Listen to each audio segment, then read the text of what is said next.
जवाब दिया त्रिदेवा यानी ब्रह्मा विष्णु महेश ये कैसे उत्पन्न हुए। त्रिदेवा कौने विधि भयऊ और कैसे मही आकाश निर्मयऊ, कैसे पृथ्वी और आकाश ये कैसे कैसे सूर्य चंद्रमा कैसे उत्पन्न हुए हैं, मुझे ये कथा सुनाइए।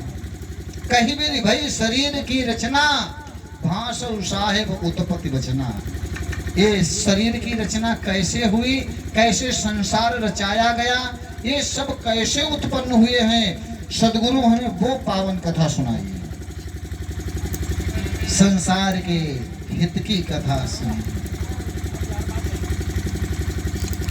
सदगुरु कबीर साहब कहते धर्मदास आपने बड़ा सुंदर प्रश्न किया, आइए सुनिए। सदगुरु कबीर साहब कहते हैं धर्मदास इस संसार में जब कुछ नहीं था, बिल्कुल जीरो यानी शून्य से कथा को समझिए कि संसार में जब कुछ भी नहीं था तो क्या था, केवल एक वो परमेश्वर था, केवल ये वो परमेश्वर परमात्मा था और कुछ भी नहीं था। सर्वप्रथम उस मालिक ने क्या उत्पन्न किया, सर्वप्रथम उस मालिक ने 16 पुत्रों को उत्पन्न किया। सर्वप्रथम 16 पुत्रों को साहब ने बड़ा सुंदर कबीर सागर में और अनुराग सागर में एक दोहा दिया है।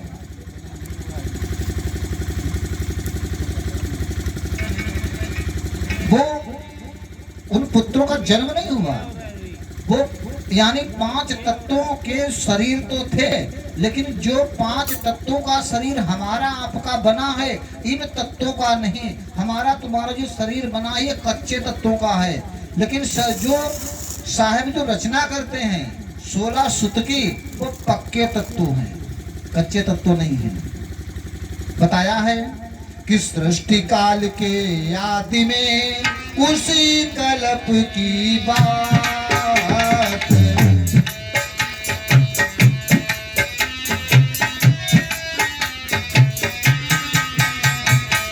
सृष्टि काल के आदि में उसी कल्प की बात, एक नाल सो 10 सुमन रचे सतपुरुष तात।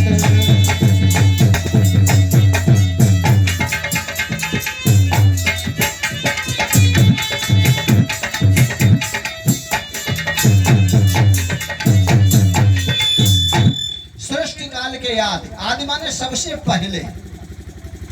पहले उस परमपिता परमात्मा ने 16 सुतों को यानी रचे सतपुरुष तात, एक नाल 16 सुमन, 16 माने 16। अब 16 कौन कौन से पुत्र हैं, यानी कुर्म, ज्ञान, विवेक, योग, निरंजन, सहज, संतोष, आनंद, क्षमा, निष्काम, जलरंगी, अचिंत, दीन दयाल, धीर, ये 16 सुतों को उत्पन्न किया है। अब आप विचार कर रहे होंगे कि कच्चे तत्व और पक्के तत्व ये क्या हैं, ये है क्या।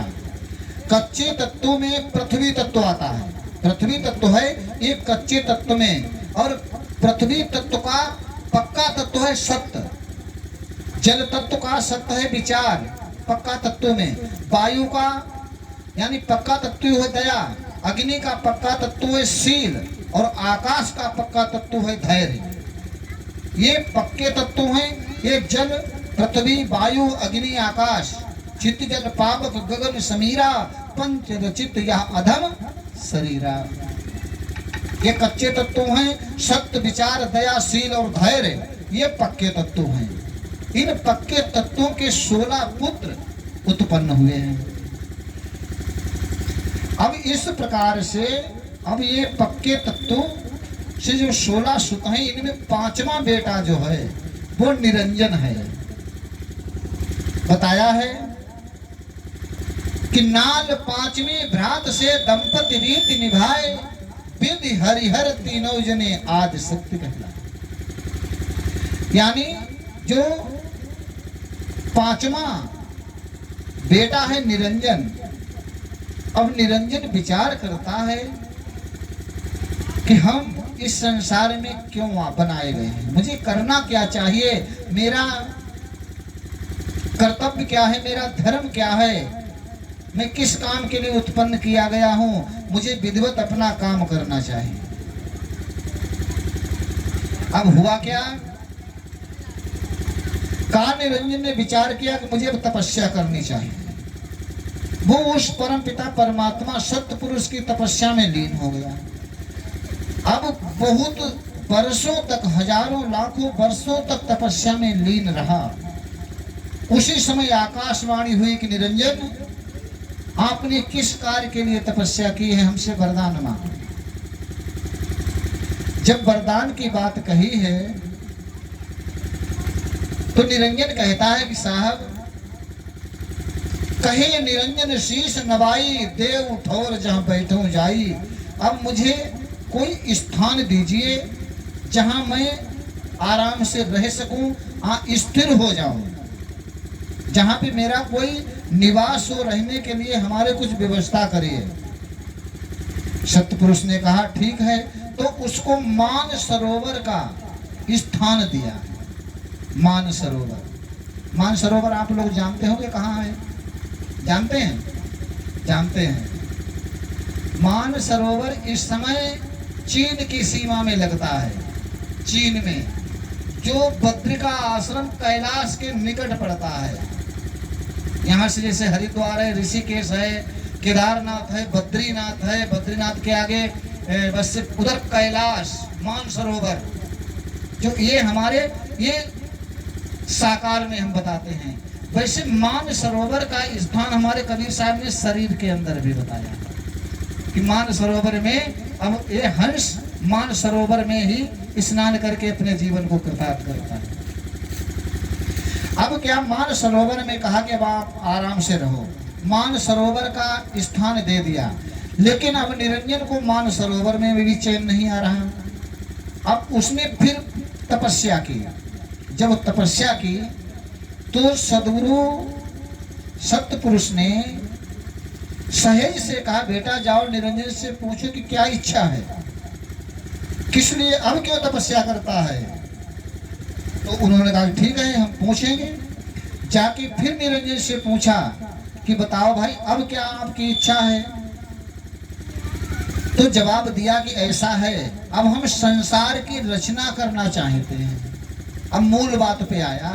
निरंजन ने कहा कि हम संसार को बसाना चाहते हैं, संसार की रचना चाहते हैं, लेकिन उस रचना के लिए हमें कुछ साज चाहिए, यंत्र चाहिए। भाई मकान बनाने के लिए गारा, ईंट, सीमेंट, मोरम, सरिया, ये सब चीज की जरूरत होती है ना। ऐसे ही हमको संसार रचने के यंत्र चाहिए साहब, हमको संसार रचने का यंत्र दीजिए। जवाब दिया ठीक है, आपको यंत्र मिलेगा।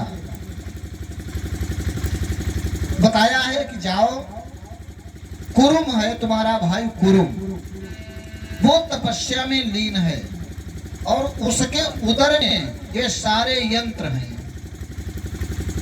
कुरुम के उदर में सारे यंत्र हैं और उससे तुम मांग लो जाके, अब वो आपको दे देगा। निरंजन ने कहा ठीक है। अब निरंजन वहां से तो चल दिया है, लेकिन जब कुरुम के निकट आया और जब देखा कुरुम को, जब कुरुम को देखा कि ये हमसे दुगना ताकतवर है, भाव दर्शाया है क्या कि जब गए धर्म है कुरुम पास, जा करके गिरा उचारी।